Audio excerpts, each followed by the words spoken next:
24페이지 24페이지가 뭐가 나와요? 공동사무소 들어갑니다. 공동사무소.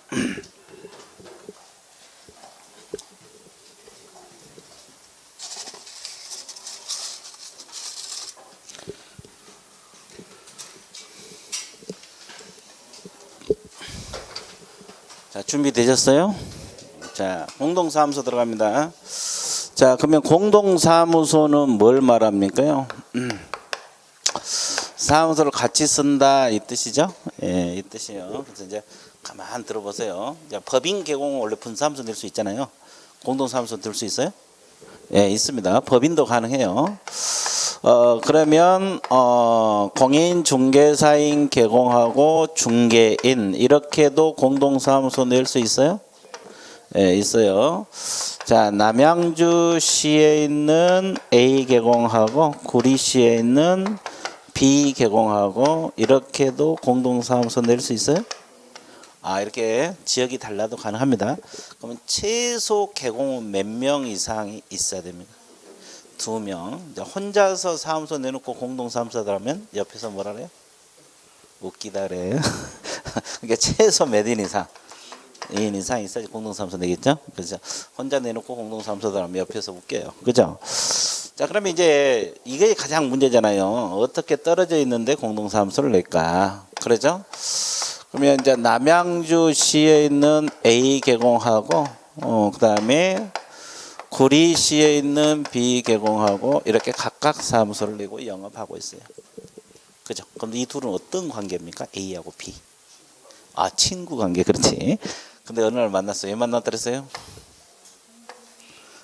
아니, 친구니까 그냥 만난 거예요. 친구니까. 그죠? 친구니까 그러니까 만나서 영업 잘 되냐 물어보니까 서로가 안 된대. 그래서 그 자리에서 분석했더니 떨어져 있으니까 안 된다. 우리가 같이 계속 모여 다녔는데 떨어져 있으니까 안 된다. 그래서 합치자고 했어요. 근데 이왕 합칠 거 서울 강남으로 한번 가보자. 이렇게 할 수도 있죠. 그러면 강남구청장에다 강남구에다 사무소 내놓고 각각 무슨 신고를 해야 돼? 이전 신고 들어갑니다. 강남구청에 설치 신고한다면 틀려버려요. 각각 무슨 신고? 사무소 이전 신고를 하는 거예요. 이제 이전 신고는 사후 신고니까 이제 먼저 사무소 내놓고 강남구청에 신고만 해주면 되는 거예요. 이렇게 해서 공동사무소 내요. 그러면 다른 개공 사무실 사용 승낙서 첨부해야 돼, 안 해야 돼? 해야 돼. 이런 경우도 이제 서로가 사무실 승낙서 첨부해가지고 이전 신고 들어가는 거예요. 자, 그다음에 A 사무실로 이렇게 합칠 수도 있어요, 없어요? 있죠. 그러면 남양주 시장에게 이전 신고 들어가야 돼요. 며칠이네? 10일이네. 사무실 이전은 무조건 10일이네요. 그럼 이때 이전 신고할 때 그냥 합니까? A 개공 사무실 사용 승낙서 첨부해야 돼. 승낙서. 이 승낙서는 다른 개공 그죠?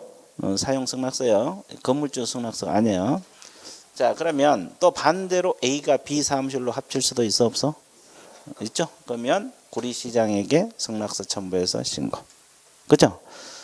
그럼 이제 이 A가 휴업 기간 중에 있어요. 휴업 기간 중에 있는데 B가 A 사무실로 와가지고 공동사무소 낼 수 있습니까? 없습니까? 휴업 기간 중. 이 사람이 이쪽으로 와서 공동사무소 낼 수 있냐 이거. 안 돼? 그럼 반대로 이쪽에 A가 B 사무실로 가면 그건 돼? 그러면 이리로 온 거 안 되고? 저기는 안 되고 여기는 되고. 둘 중 하나네. 자, 당첨. 강력하게 주장하십니까? 되는 거 아니에요?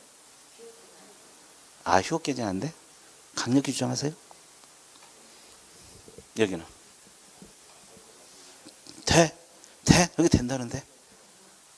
이제 우리 여기 또 모르겠어요.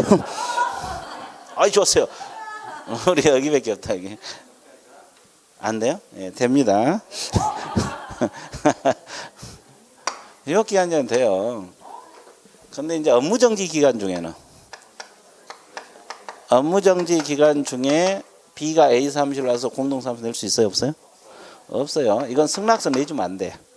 또 반대로 A가 B 사무실로 가도 안 됩니다. 그러니까 업무정지 기간 중에는 안 되고 휴업 기간 중에는 가능하다. 이해됐죠? 예, 자, 그래서 이제 이건 전부 이전 신고입니다. 이전 신고 형태로 가능해요. 업무정지 기간은 안 돼. 예, X. 이해됐어요? 자, 그다음에 또 이건 지금 전부 이전 신고 형태로 공동사무소가 된 거잖아요. 그러면 신규 등록 형태로도 가능하죠? 자, A 개공이 사무실을 내고 있고 B가 현재 공인 중개사거든요. 그럼 이 공인 중개사가 등록할 때는 사무실 확보해야 돼, 안 해야 돼? 해야 되죠. 그러면 이거 등록할 때 기존의 그 친구 사무실 A 사무실 근거로 해서 등록을 신청할 수가 있어요.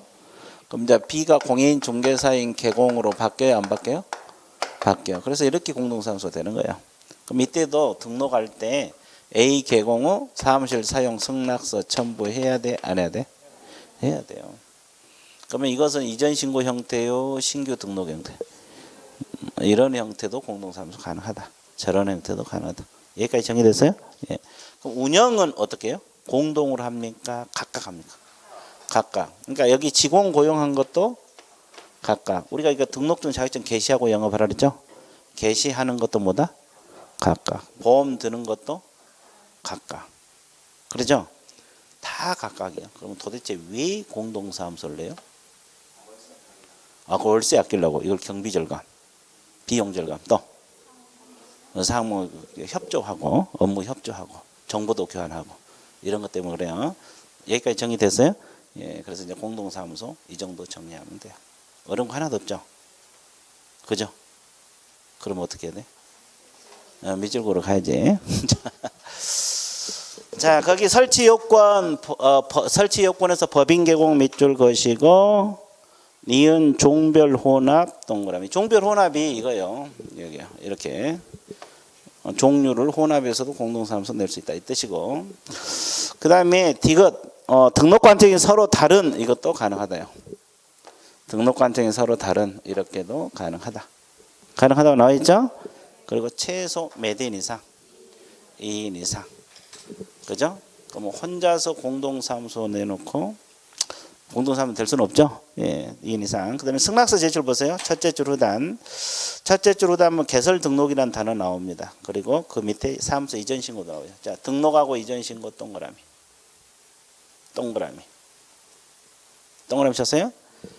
자, 등록하고 이전 신고. 등록하고 무슨 신고? 이런 형태로 가능하다는 거. 그리고 이제 두 번째 다른 개공의 승낙서라고 나와 있죠. 거기 밑에다 건물주 승낙서 X입니다. 건물주 승낙서를 첨부한 게 아니라 다른 개공의 승낙서. 다른 개공 뭐다? 승낙서. 다른 개공 뭐다? 승낙서. 됐죠? 자, 그 다음에 거기 양가로 2번 첫째 줄은 보증 설정 의무, 인장 등록 의무, 고용인 업무상이나 민영사용 책임 전부 다 뭐다? 각각 동그라미. 각각. 다 각각이요. 다 각각. 운영은 각각이요. 뭐 사무실만 같이 쓰는 거지 결론은. 그죠? 그 다음에 이제 양가로 3번 그 밑에도 업무 정지 기간 중에 있는 개공이라고 나와 있잖아요. 공동으로 사용할 수 없다 그랬어요. 그럼 그 옆에도 적으라 그랬죠? 휴업 기간 중에는 가능하다고. 그렇게 적어 놓으면 돼요, 안 돼요? 되죠. 봐. 아까 내가 휴업 기간을 먼저 이야기하니까 안 된다고 이야기했죠. 휴업 기간 중에는 가능해요. 업무 정지 기간 중에는 안 된다. 자, 그래서 공동사무소는 이 정도 해 놓으면 충분하다. 충분하다. 여기까지 이해되셨어요? 자, 그러면 이제 뭘 공부하러 떠나야 돼요? 사무소 이전. 자, 사무소 이전은 칠판 보세요. 등록관청 관할구역 내에서 이전. 내는 어디에서 어디로 가요? 남양주시에서 남양주시 옆건물로 이전한다 이 말이에요. 자, 그러면 어떤 절차를 거쳐서 이전한가 봐보세요. 이거 이제 등록관청 관할구역 내에서 이전입니다.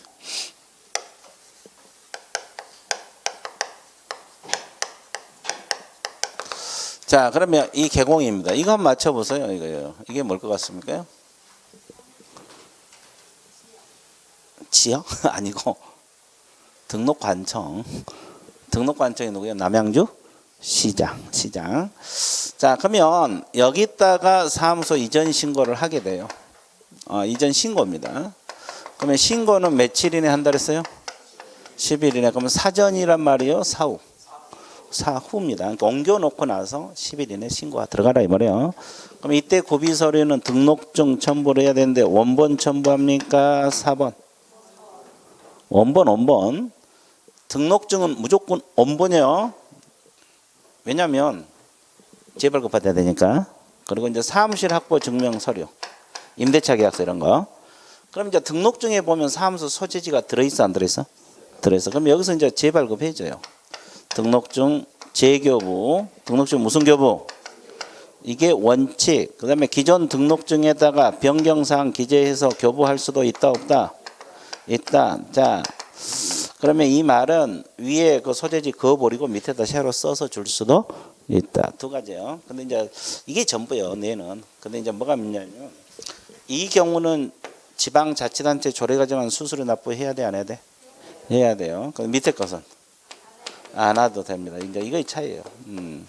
수수료 납부하지 않는다. 자, 그래서 이게 전부요. 자, 그러면 밑줄 그을게요. 의 두 번째 줄 보시게 되면 10일 이내란 단어 나옵니다. 밑줄 그으시고 그리고 등록 관청 동그라미. 여기다 이제 신고를 하게 되세요. 신고. 등록 관청에다 신고. 자, 그다음에 고비 서류 기억 리온 있어요? 묶어 넣으시고 등록증 그 옆에다 원본이라고 적으세요. 또 4번 그러면 또 틀려. 등록증 원본. 그래서 사무실 확보 증명서로 이거 제출하면 돼요. 자, 그 다음에 동그라미 2번. 자, 이렇게 들어가면 첫째 줄 후단 등록증 재교부하여야 거기에다가 수수료 납부라고 적어 놓으세요. 등록증 재교부할 때는 수수료 있습니다. 첫째 줄 후단 재교부하여야 한다. 옆에다가 수수료 납부 적었어요? 근데 단서가 뭐가 있어요? 개공이 등록한 관할 고록 내로 이전한 것은 변경사항 기재해서 교부할 수도 거기에다가 수수료 X 수수료 납부하지 않아요. 그것만 적어 놓으세요. 그래서 내의 이전은 10일 이내란 말 등록증 원본 사무실 확보 증명서 첨부해서 하면 재교부해 준다. 이것이 주 내용이에요. 됐죠? 그럼 이제 밖으로 한번 가볼게요. 밖으로 어디로 가고 싶어요? 강남. 그렇죠. 강남으로 한번 가볼게. 그러면 등록관청 관할구역 밖으로 간다는 것은 남양주시에서 중개업을 하다가 강남으로 한번 가보자. 자, 그러면 어떤 절차를 거쳐서 이루어줄까? 자, 칠판 봐보세요. 개공이 자 이거 한번 맞춰보세요. 이게 뭘 것 같아요? 등록관청인데 남양주시장이니까 강남구청장인가? 아니, 남양주시장. 정전등록관청이야. 계속 틀려. 자, 그럼 이거 한번 맞춰. 이거 뭐예요? 그래. 이걸 이전 후 등록관청. 그렇죠. 이전 후 등록관청이라는 말을 써요. 이걸 이전 후 등록관청이라는 말을 써요. 그러면 왜 두 가지를 다 그랬냐면 어디다 이전 신고 들어가야 돼? 정전으로 가야 돼요? 이전 후로 가야 돼? 이전 후. 직접 갑니다. 이전 신고로 들어가는데 며칠 이내? 10일 이내. 그럼 이때 고비 서류도 등록증 원본, 사무실 확보 증명서류 똑같죠? 개공이 하려면 똑같아요. 그럼 이제 여기서 기재사항 바꿔서 등록증 무슨 교부해줘? 재교부. 그러면 차이가 뭐예요? 내하고 차이가. 여기는 재교부 한 가지 방법밖에 없어요. 저기는 변경사항 기재서 줄 수도 있잖아요. 그 이유는 앞에서 강남구에서 영업해야 되잖아요. 강남구청은 직인이 찍혀 있거든요. 그럼 남양주시장 직인 찍힌 걸 갖다 걸어놓으면 안 되지. 그래서 그래. 몇 가지 방법. 그러면 처음에 영업했던 데 여기잖아요. 그럼 여기서 서류를 가지고 있어 안 가지고 있어? 그러면 서류 보내달라고 요청을 합니다. 서류 송부 요청을 해요. 그러면 서류 보내줘야 됩니까? 안 보내줘야 돼? 언제까지 보내줘? 지체 없이 보내주게 돼 있어요. 언제까지 보내준다? 언제까지? 언제까지? 지체 없이. 그럼 여기서 송부 서류가 몇 가지가 있어요? 세 가지가 있어요. 자, 첫 번째가 대장. 아, 좋아. 대장. 등록대장이라고 했어. 아주 좋았어요. 등록대장. 그다음에 또 하나가 처음에 우리가 등록 신청할 때 제출했던 서류들 있죠. 이걸 개설 등록 신청 서류라 그래요. 뭐 실무교육 수료증 사본 이런 거. 그렇죠? 그다음에 그동안에 여기서 잘못해서 업무 정지 받은 거 뭐 이런 거 진행 중인 거 있어 없어요? 행정처분 최근 몇 년간 1년간 행정처분 받은 거 또는 처분 절차가 진행 중인 관련 서류들이 있어 없어요? 이게 송부서류예요. 근데 이제 여기서 주의할 것이 등록증은 송부서류 안 들어가요. 등록증은 제출 서류라는 거예요. 송부서류 아니에요. 등록증은 제출 서류, 송부서류 아닙니다. 이것만 주의. 그죠? 그죠? 그럼 이제 하나만 더 할게요. 그럼 여기서 사고 치고 사무소를 옮겨버릴 수도 있어요, 없어요? 여기서 보수 많이 받아놓고 사무소 옮겼는데 그 사건이 여기서 터졌어요. 강남에서 근무할 때. 그러면 행정처분은 누가 해요? 종전에서 합니까? 이전 후에서요? 이전 후에서 처분합니다. 여기서 이제 등록 취소 시켜요. 이해됐죠? 이전 후에서 한다는 거. 이건 이제 밖으로 이전 절차의 전부야. 밖으로 이전 절차 전부라고. 이걸 가지고 이제 문장이 만들어서 문제가 출제될 거예요. 자, 몇 줄 가볼게요. 밖으로 이전은 의 두 번째 줄 보면은 며칠이네. 밑줄 그시고 그 이전 후 동그라. 이전 후 등록 관청에 때 신고한다는 거. 이전 후에 때 한다는 거. 이전 후. 그죠? 그리고 여기도 기억 니은 기억 등록증 사본 제출하라 했어요. 원본 사무실 학부증 똑같고. 그다음에 동그라미 등록증 무조건 무슨 교부? 재교부. 몇 가지 방법? 한 가지. 그럼 여기도 수수료가 있겠어 없겠어? 있겠죠. 수수료 있습니다. 정리되고 있죠? 예. 그다음에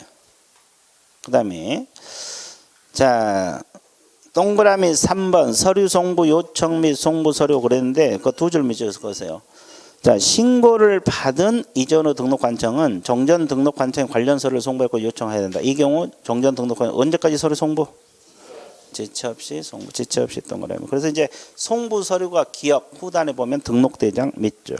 그다음에 개설 등록 신청 서류 나와 있어요? 그러면 뒷페이지 최근 1년간 행정처분 및 처분 절차 진행 관련 서류들이 있어 없어? 몇 개?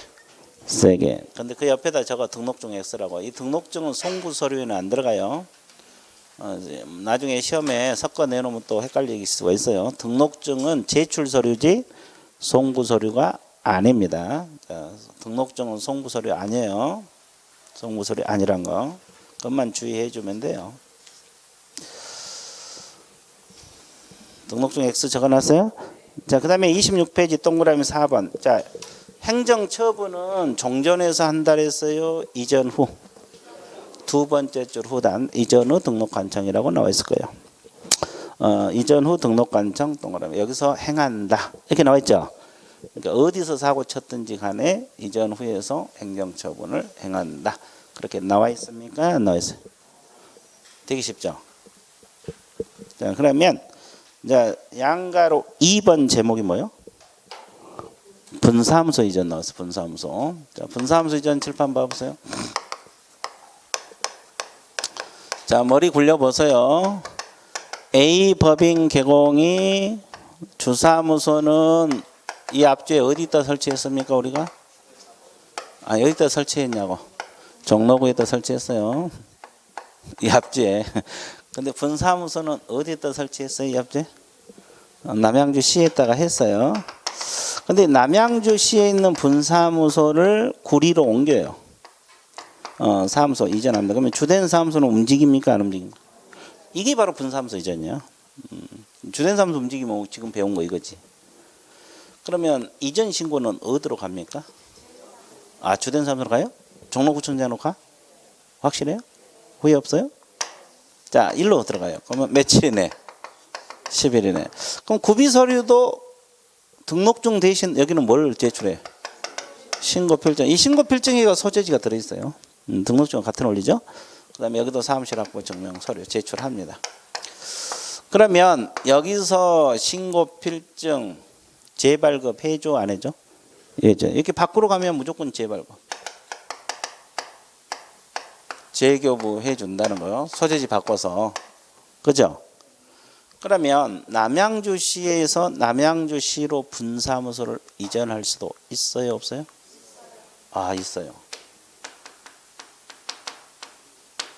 이렇게 이전할 수 있죠. 그러면 자, 이 경우도 재교부가 원칙, 기존 신고 필증의 변경상 기재해서 교부할 수도 있다. 원칙은 똑같죠, 원리는. 그럼 이제 구리시장은 자기 지역에 사무실 들어온 사실을 알아요, 몰라요? 그럼 알려줘야 돼, 안 알려요? 통보해줘요. 언제까지? 아, 지체 없이 통보입니다. 오늘 지체 없이 많이 나오죠? 지체 없이. 그러면 저쪽 남양주 시장에게는 이전에 갔다고 통보해 줄까요? 안 해줄까요? 아, 여기도 해줘?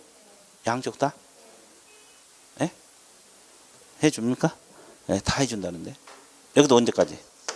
지체 없이. 근데 지체 없이 해주게 돼 있어요. 자, 이런 절차를 거치게 돼 있다. 여기까지 정리됐죠? 자, 그러면 밑줄 볼게요. 자, 의에서 두 번째 줄 후단 세 번째 줄 10일 이내란 말. 주된 사무소 동안 주된 사무소에 있다 이전 신고 들어가요. 무슨 사무소? 주된 사무소로 이전 신고 들어간다는 거. 그다음에 기억 니은이 이제 구비 서류 신고 필증하고 사무실 있고. 그다음에 동그라미 2번을 보면 이렇게 들어가면 적합하면 첫째 줄 후단 신고 필증 무슨 교부해야 한다? 재교부. 다만 법인 개공이 관할 지역 내로 이전한 경우는 변경상 기재해서 교부할 수도 있다. 이거. 자, 동그라미 3번. 이전 사실을 통보하라 했는데 첫째 줄 후단을 보면 이전 전 및 이전 후. 그럼 한쪽만 통보해 준다는 거예요? 양쪽 다. 양쪽 다. 밑입니다. 통보를 해주게 되어 있어요. 자, 이런 절차를 거쳐서 사무소가 이전이 된다. 이해되셨어요? 자, 쉬운 것 같아? 어려운 것 같아? 쉽죠?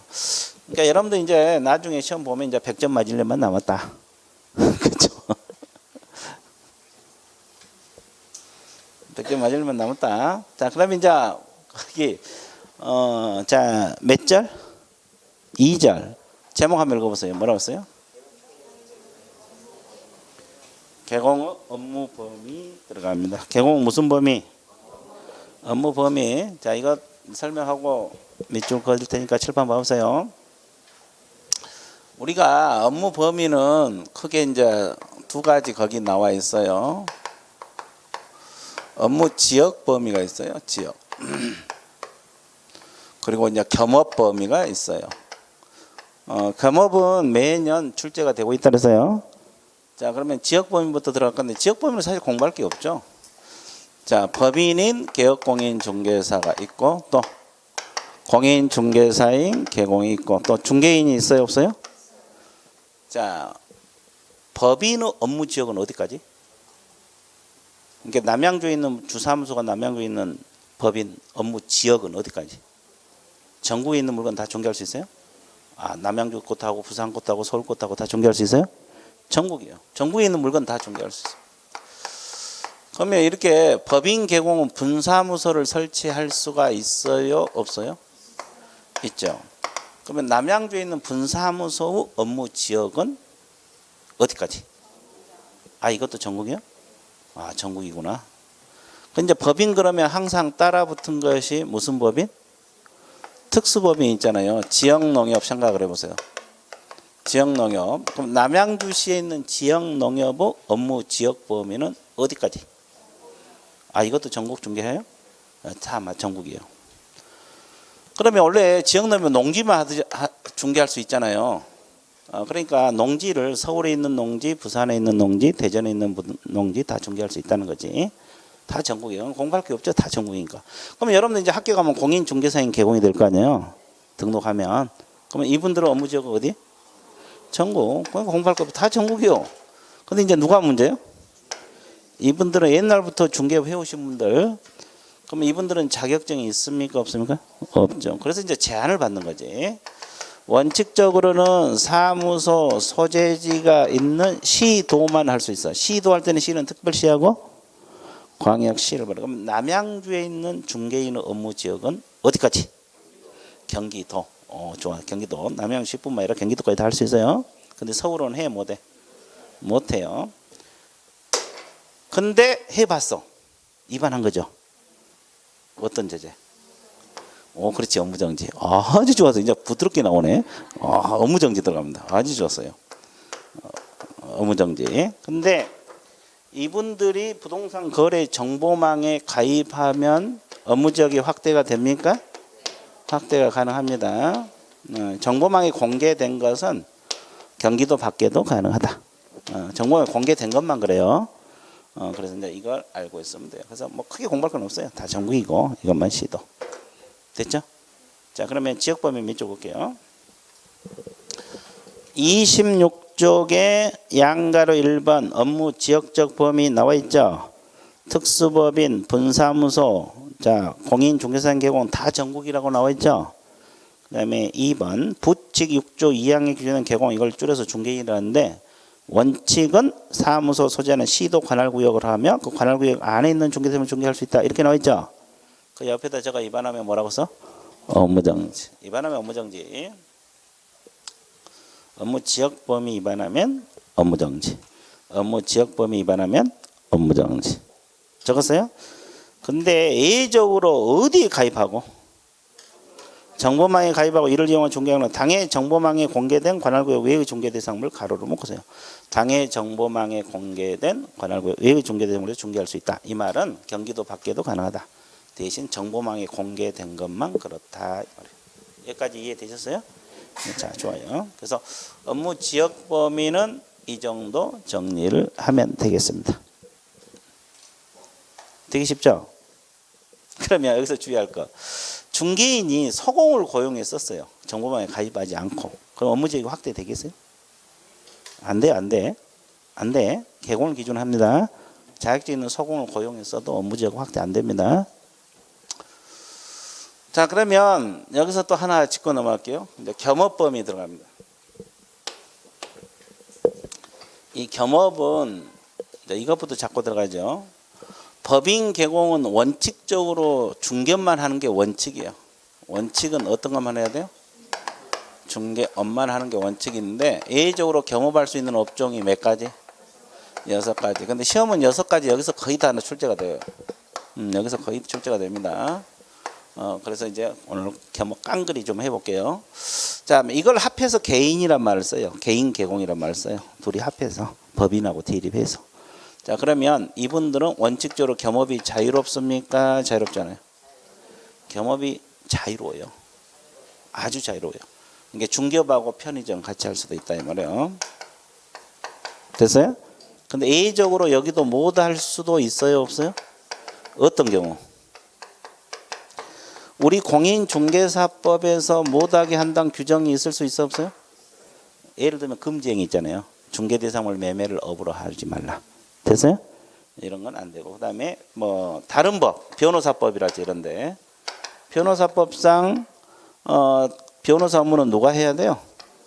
변호사가 해야 되잖아요. 그러면 이건 개공이 할 수가 없죠. 이런 것은 그렇게 별도 규정이 있거나 그런 경우 많지는 않아요. 그래서 겸업이 자유롭습니다. 이건 이제 기본으로 깔아야 되고. 근데 이제 우리가 시험 나온 것은 이제 6가지라 그랬죠. 그럼 6가지 중개법인이 겸업할 수 있는 업종 하나씩 분석 들어갑니다.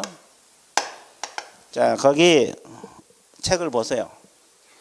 자, 오른쪽 도표. 중개업은 원래 할 수 있는 것이고 두 번째 읽으세요. 뭐라 그러세요?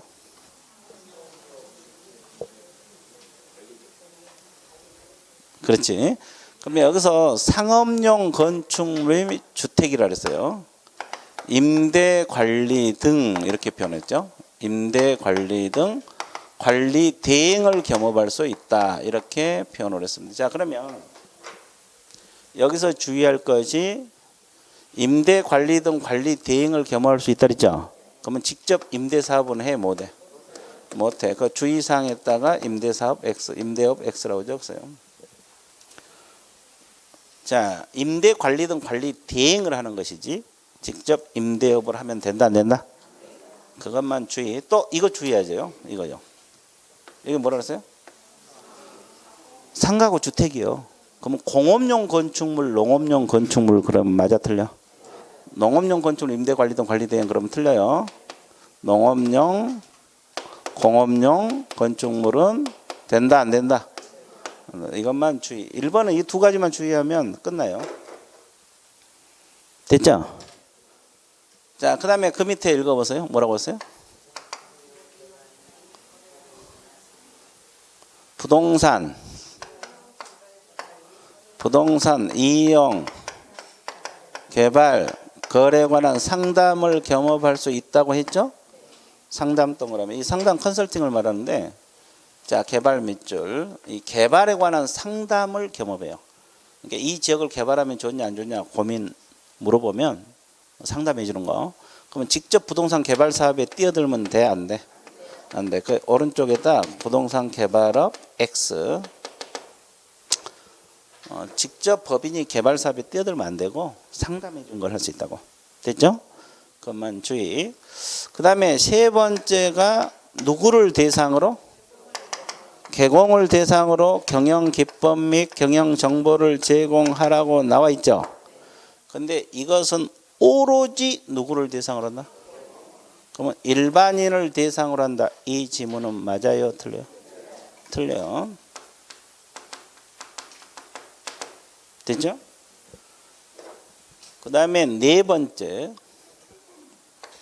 자, 상가하고 주택의 무슨 대행? 분양 대행을 겸업할 수 있다고 했죠? 그러면 토지 분양 대행을 겸업한다. 돼요, 안 돼요, 안 돼? 안 돼요? 확실히? 정말로? 후회 없이? 네, 그렇죠. 그 옆에다가 토지 분양 대행 X. 이것만 주의. 그 다음에 다섯 번째, 이사업체, 도배업체 나와 있죠. 자, 직접 이사업체, 도배업체를 한 게 아니라 이건 뭐요? 알선 소개해줘. 우리가 매매계약서 쓰면 이사 갈 거 아니에요. 그럼 이사업체 소개해주고 돈 받고, 도배업체 소개해주고 돈 받고, 알선 해준 거. 그러면 법인이 직접 이사업이나 도배업을 운영하면 돼, 안 돼? 이건 안 돼. 그 이사업, 도배업 X라고 적어놓으시면 돼요. 자, 이사업이나 도배업을 직접 운영하면 안 돼요. 업체를 소개해 준 거, 소개하고 돈 받는 거, 이것만 가능하다. 그죠? 자, 그 다음에 마지막으로 읽어보세요. 뭐라고 했어요?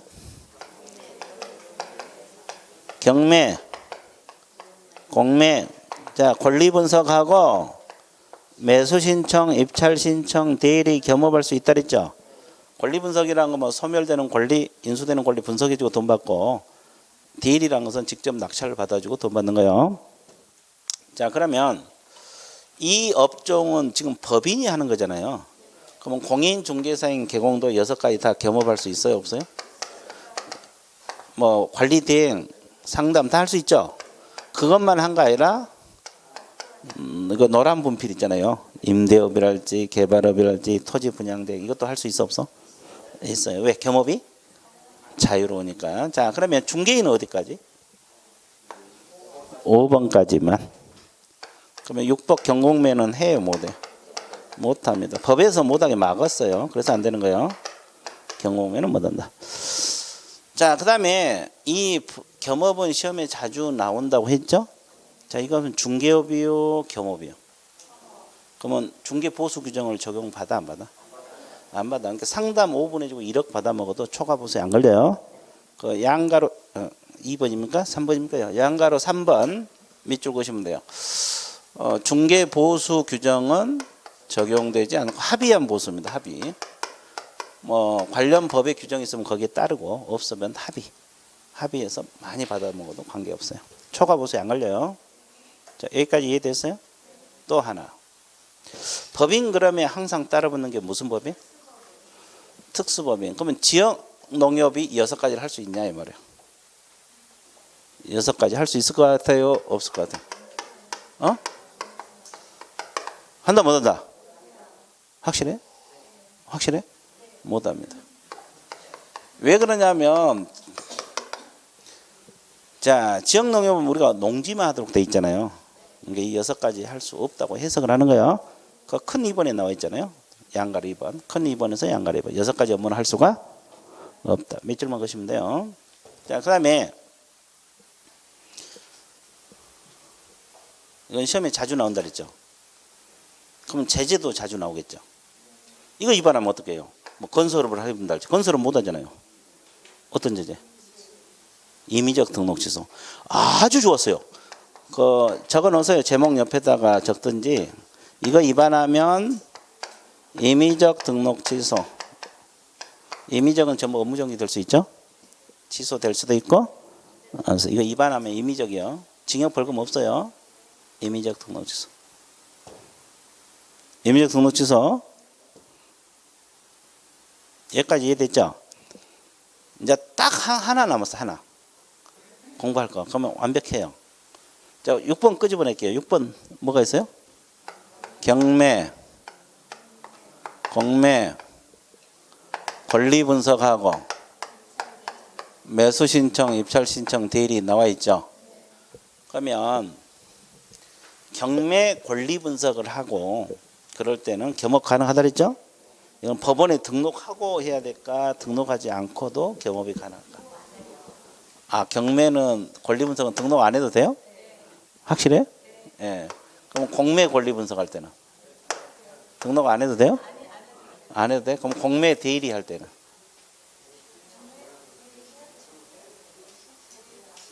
아, 법원에 등록하고 겸업해야 돼요. 법원에 등록하지 않고도 겸업할 수 있어요.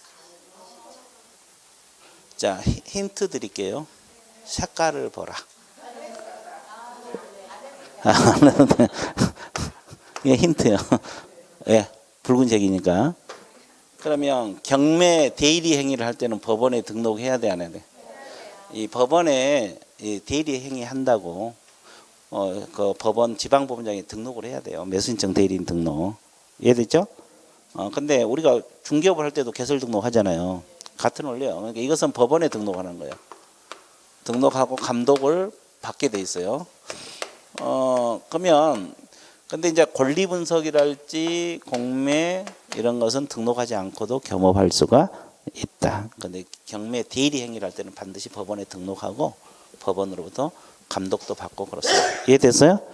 자, 이런 내용을 알고 있는 게 좋아요, 안 좋아요? 좋죠. 아주 좋죠. 되게 쉽죠. 그러면 이제 겸업은 거의 매년 출제가 되고 있거든요. 그러니까 완벽해요. 여기서 이제 문장을 이리 돌리고 저리 돌리고 이렇게 나오는 것이지 추가할 내용이 있는 건 아니에요. 됐죠? 자, 그 다음에 이제 겸업은 끝났고, 자, 3절 제목을 읽어보세요. 고용인 들어갑니다. 고용인. 이제 고용인을 들어갈 건데,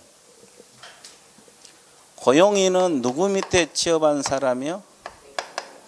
개공. 종류가 소속 공인 중개사. 자격증 가지고 취업한 사람이죠? 중개보조원 자격증 없이 취업한 사람이죠? 그러면 개념 잡아볼게요. 서공은 개업공인 중개사 밑에 소속된 공인 중개사로서 중개 업무를 직접 수행할 수도 있어 없어요? 보조 업무도 할 수가 있습니까? 자, 보조원은 공인중개사로서 공인중개사가 아닌 자로서. 자, 이것은 첫째 시간에 다 공부했던 거죠. 자격증 없이 시험. 그러면 이건 해 못해? 단순 보조 업무, 현장 안내 이런 건 할 수 있어요. 이건 같죠? 그러면 이건 첫째 시간에 배운 거고, 했던 고용이라는 것은 개공 밑에 취업한 사람. 근데 이제 지금부터 공부를 할 건데 이 단어에서 공통점하고 차이점 공부하는 거예요. 그러니까 이 둘을 공통점. 공통점, 차이점 공부할 건데, 자, 책에 나와 있으니까 칠판 봐보세요. 이 둘은 반드시 둬야 되니까 둘 수 있어요. 둘 수 있어요. 안 둬도 돼요. 혼자 하신 분도 많잖아요. 자, 물건 보러 갈 때는 전화 돌려놓고, 그죠? 혼자 하신 분도 많죠? 그럼 고용인원 제한이 있어요? 없어요. 1명이든 10명이든 관계없죠? 능력 다는 대로 고용에 쓰는 거지. 그 다음에 이제 이게 중요하죠. 고용을 하면 무슨 신고? 고용신고. 종료가 되면 종료 신고를 해야 됩니다. 이것도 둘 다 해야 돼요. 소공 보존 다. 근데 고용 신고는 언제까지? 업무 개시 전. 종료 신고는 10일 이내. 종료된 날도 10일 이내 신고. 고용 신고는 업무하기 전에. 이해되셨어요? 그러면 이걸 위반했다. 고용 신고, 종료 신고를 사장인 개공이 안 했어요. 병원에 갔더래요? 확실해? 예, 하여튼 병원에. 예, 그냥 찍었어. 업무정지? 업무정지가 나왔어, 드디어. 우리. 업무정지. 기억이 없어? 업무정지. 모르면 뭘 찍어야 돼? 업무정지입니다. 책에 나와 있어요. 그냥 들어보세요. 책에 일단 밑줄만 그으면 돼요. 책에 있으니까. 자, 그러면 또 공통점이 뭐냐? 이 둘은 우리가 앞에서도 배웠지만 결격 사유가 있어야 됩니까? 없어야 돼요. 없어야 돼요. 뭐 파산자랄지 징역형을 선고받으면 안 돼요. 자, 또 공통점. 이 둘은 이중 소속, 양쪽에 근무하면 돼, 안 돼? 이중 소속하지 말라. 이중, 양쪽에 근무하지 말라. 공통점. 또 공통점이 뭐가 있을까? 여러분들 하나 생각해봐. 둘의 공통점. 무슨 교육 대상? 실무 교육은 차이점이지. 예방 교육, 예방. 부동산 거래사고 예방. 이제 예방 교육이라고 있어요. 대상이 된다는 거지. 대상. 자, 그다음에 또 비밀 준수 의무. 보조원도 준수해야 돼? 그렇지. 비밀 준수 의무가 있어요. 자, 그다음에 또 공통점이 금지행위. 둘 다 직접 거래, 쌍방대리 이런 거 하라 하지 말라. 공통점. 또 하나만 더 할게요. 행정 형벌. 형벌이 뭡니까? 징역, 벌금. 둘 다 징역, 벌금 대상이 돼요. 보조원도 징역, 벌금 대상은 됩니다. 이게 이제 행정 형벌이라 그래요. 형벌. 이해되세요? 자, 그러면 공통점 끝났고 이제 차이점 한번 봐드릴게요. 이 둘의 가장 근본적인 차이점은 자격증 있고 없고죠. 그리고 중개 업무 하고 못하고죠. 그럼 중개 업무가 뭡니까? 자, 매수인에게 소재지 면적을 직접 설명할 수도 있어요, 없어요? 있고. 자, 확인 설명서도 작성할 수 있어, 없어요? 거래 계약서도 작성할 수가 있습니까, 없습니까? 있죠. 근데 보조는 해 못해? 못해. 그러면 이걸 쓸 때 서명 날인 하죠. 그러면 서공은 개공하고 같이 일을 했으면 같이 서명 날인을 같이 해야 돼요. 의무입니다. 의무. 같이 있으면 의무적으로 해야 돼요. 근데 보조는 해 못해? 못해. 그다음에 날인할 때 아무 인장이나 써야 돼요. 등록 인장 써야 돼. 그래서 이제 서공은 계약서를 쓸 수 있으니까 인장 등록할 의무가 있어요. 남양주시에다가 인장 등록해야 돼요. 근데 여기는 해 못해? 못해. 또 차이점 이제 여러분들의 기회를 드릴게요. 자, 이제 여러분들의 기회를 드릴게요. 또 차이점 뭐가 있을까? 교육. 여기는 무슨 교육? 실무 교육이란 건 중개업 하기 전에 미리 받는 교육, 연수 교육, 재교육, 그렇죠? 이 대상이 되죠. 근데 보조는 무슨 교육? 직무 교육 대상이 됩니다. 이게 차이점. 또 차이점이 뭐가 있을까? 찍어봐요.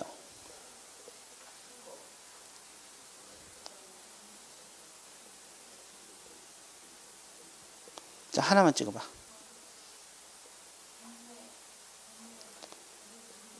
커피 커피 보조 업무는 둘 다 할 수 있는 거고.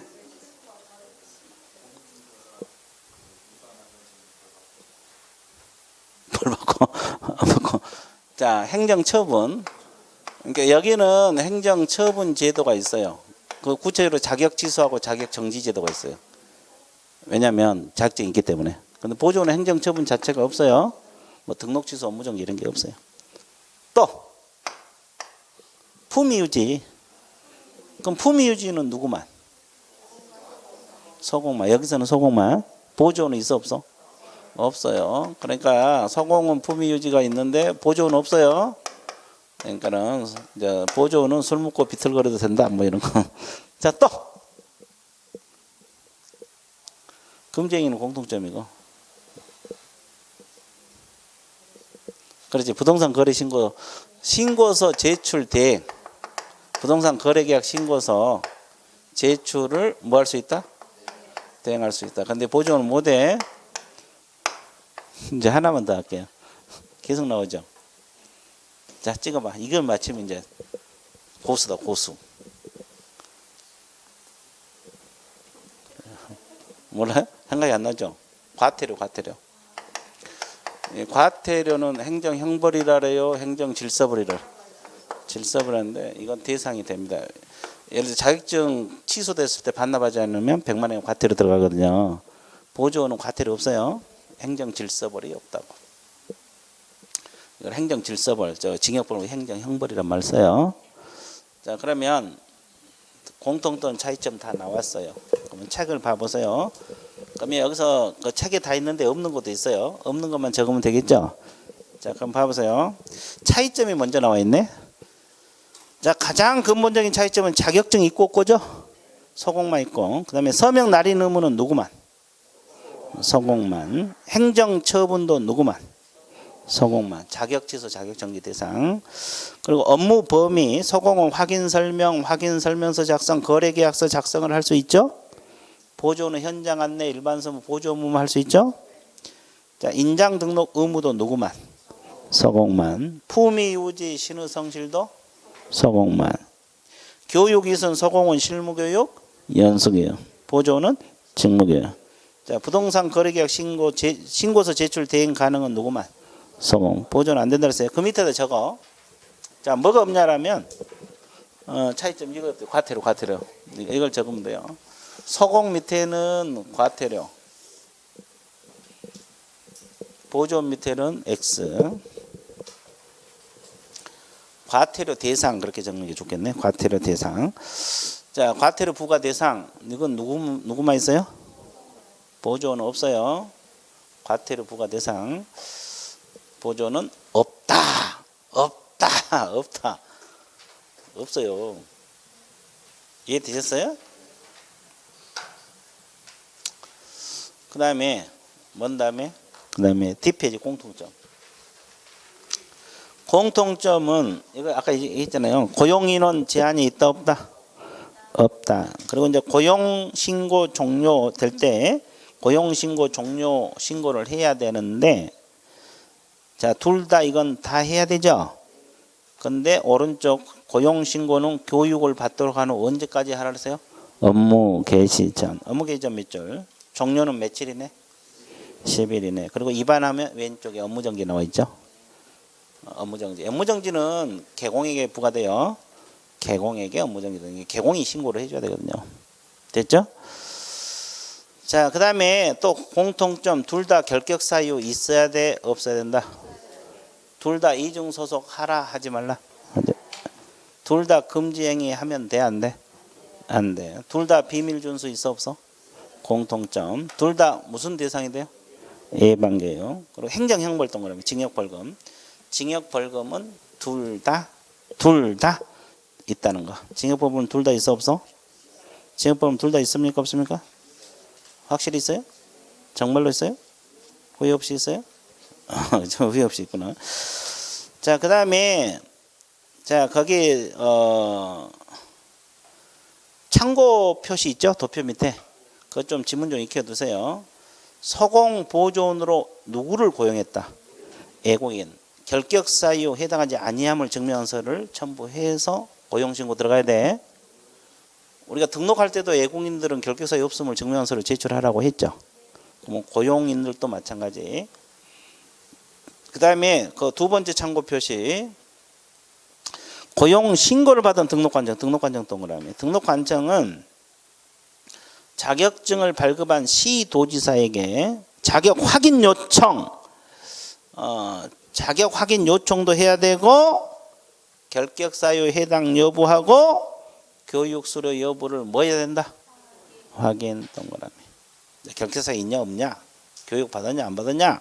확인하도록 돼 있어요. 이 지문도 익혀두셔야 돼요. 소공은 자격증이 있잖아요. 그걸 확인한다 이 말이에요. 자, 그래서 이제 공통점 차이점은 끝났습니까? 안 끝났어요?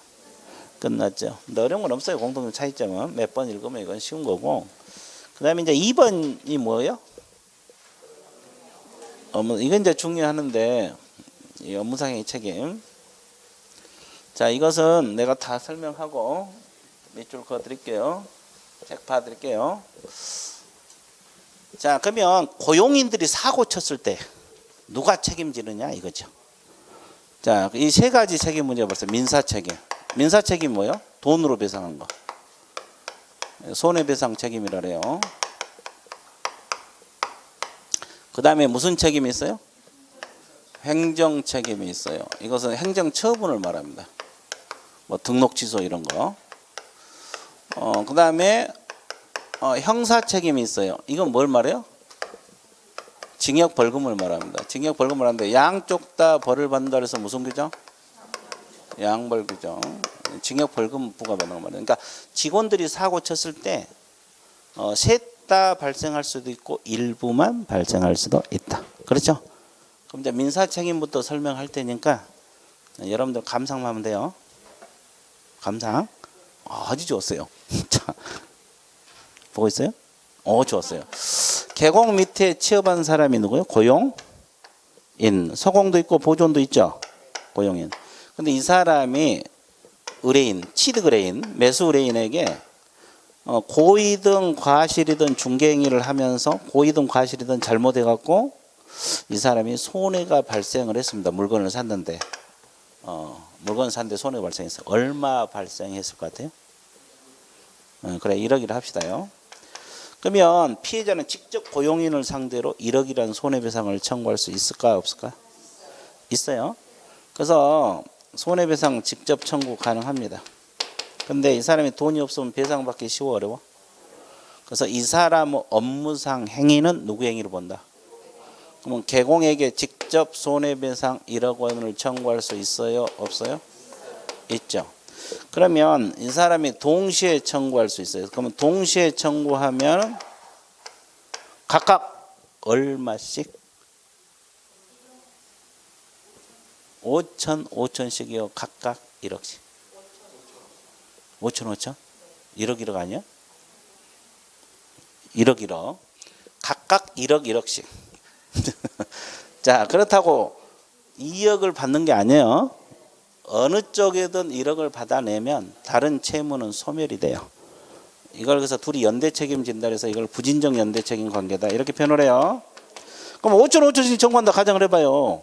개공은 5천 배상해서 고용인은 돈이 없어. 그러면 이거 보호가 돼 안 돼? 안 돼요. 이 사람은 어느 쪽이든 청구해도 1억만 받으려면 되는 거거든요. 그렇죠? 그래서 연대 책임 관계. 그럼 선택적으로 청구할 수 있어요? 있죠. 그럼 누구에게 청구해서 받는 게 편해요? 개공. 그럼 개공이 배상을 해줬어요. 얼마를? 1억을. 그러면 지금 누구 때문에 1억씩 배상해 준 거예요? 고용인. 그러면 고용인에게 갚으라고 할 수 있냐고? 이걸 구상한다 그러죠? 구상권. 사후 구상이에요. 그러면 고용인 때문에 개공이 지는 책임은 과실 책임 문제요, 무과실 책임. 이 무과실은 감독하는데 과실이 없어도 책임이 있다 이 말이에요. 그래서 감독상 무과실 책임. 그 말은 감독을 잘해도 사고 터지면 책임이 있다 없다? 있다 그 말이에요. 근데 여기서 주의할 거. 손에 끼친 것은 고의나 뭐가 있어야 돼? 이건 과실 책임. 그러면 고용인 때문에 사장이 지는 것이 무과실 책임. 손해는 고의든 과실이 있어야 돼요. 이게 없으면 손해배상 문제 발생하지 않아요. 됐어요? 이 관계를 잘 알아야 돼. 이건 고의 과실. 고용인 때문에 개공이 지는 것은 무과실. 이해됐죠? 그러면 고용인 잘못 때문에 개공은 연대 책임지죠? 그럼 개공이 고의 과실로 손에 끼쳤어. 그럼 고용인은 연대 책임 져 안 져? 이건 안 져. 그죠? 이 사람 잘못했더니 연대 책임지지만 사장이 잘못했어는 안 져. 사장만 책임지는 거예요. 이해됐어요? 자, 그러면 이제 이 내용은 이게 전부요. 근데 저 뒤에서 우리가 보험 배우잖아요. 그럼 보험하고 연결시켜 볼게요. 개공은 보험 들어있어 안 들어있어? 그러면 보증기관을 상대로 직접 1억 원이라는 손해배상 청구해서 받아낼 수 있어 없어? 있죠. 그럼 보험회사에서 1억 배상을 해줬어요. 그럼 보증기관에서는 누구에게 구상? 개공에게 구상 들어가요. 이 보험은 구상 들어가요. 그리고 개공은 직원에게 이렇게 들어가지 직접 구상 못 들어가. 자, 그래서 결국 피해자는 보험회사 청구하든 개공에 청구하든 고용인에 청구하든 자유입니다. 못 받았을 때 청구한 게 아니라 먼저 보험회사 바로 들어갈 수도 있어요. 여기까지 이해됐어요? 자, 그게 민사책임 관계예요. 그래서 그 도표 보세요. 민사책임. 너무 줄여놨는데 한번 봐보세요. 고용인이 손해를 끼쳤다 그랬죠? 그러면 개공이 지게 되는데 그 고용인은 고의 과실이 있어야 되는 과실 책임. 그다음에 개공은 무과실 책임. 나와 있어요? 그리고 오른쪽 부진적 연대 채무 관계다. 나와 있죠? 자, 그러면 이제 이게 이제 문제예요. 사실 이제 문제 나오면 이게 어려워져요. 이거 두 가지가. 왜냐하면 이건 제재잖아요. 제재를 알아야 되거든요. 민사 책임은 그렇게 어렵지 않은데 이 두 가지는 응용해서 문제가 나오면 어려워져요. 제재 문제잖아요. 자, 그러면 칠판 한번 봐보세요. 자, 개공 밑에 취업한 사람이 누구요? 고용인. 고용인은 누가 있어요? 소속 공인 중개사하고 중개보조원이 있을 수 있죠. 그럼 각각 나눠서 공부할게요. 자, 그러면 이 개공이 중개해주고 나서 일을 시켰어요. 고용인들에게. 어떻게 시켰냐면 보수가 100만 원인데 법정 보수 100만 원인데 100만 원 받아 오너라고 시켰던데 이분들이 150만 원을 받아왔어요. 잘했어요? 잘못했어요? 예, 잘했든 잘못했건 하여튼 우리 법에 위반했어 안 했어? 했어요. 그러면 이제 이 벌칙을 알아야 돼요. 벌칙을 모르면 이걸 해결 못 해요. 초과 보수 받으면 개공에게는 임의적 등록 취소. 임의적은 다 의무적이 될 수 있죠? 소공에게는 뭐가 돼요? 자격? 이걸 알아야지 문제 풀어. 그리고 징역 벌금 몇 년하고 몇 년?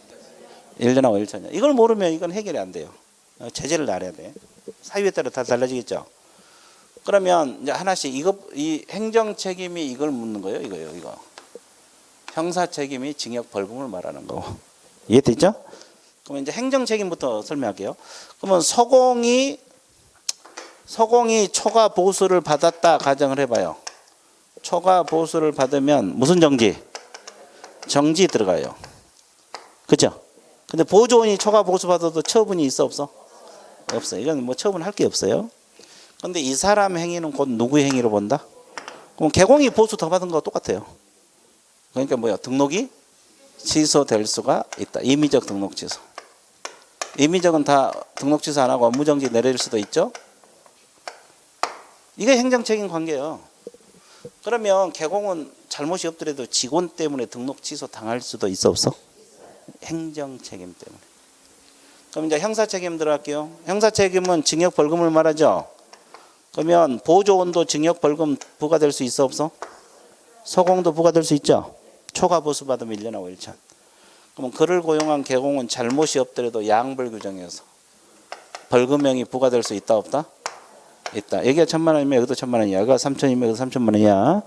부과될 수도 있고. 자, 선고돼요. 근데 감독 잘하면 벌금이 내리지 안 내리죠?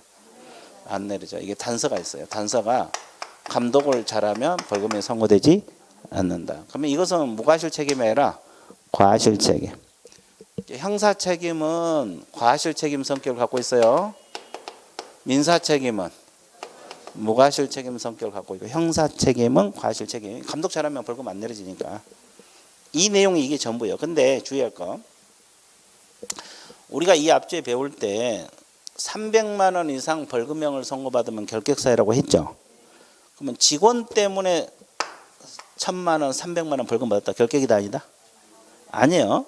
본인이 잘못해서 중개사법 위반해서 벌금 300만 원 받으면 결격이지만 직원 때문에 벌금 300만 원 받아도 결격이 아니죠. 그러니까 결격 사유가 되면 반드시 등록이 취소되는데 취소 문제도 발생한다 안 한다? 안 한다. 자, 벌금 때문에 취소되진 않아요. 근데 행정 책임 때문에 취소될 수는 있어. 이 관계를 정확하게 알아야 돼. 수험생들은 막 안 된다 막 이렇게 에어부으면 안 돼요. 이해됐어요? 예, 이것이 이제 이거요. 이건 이제 문제를 풀어봐야 돼.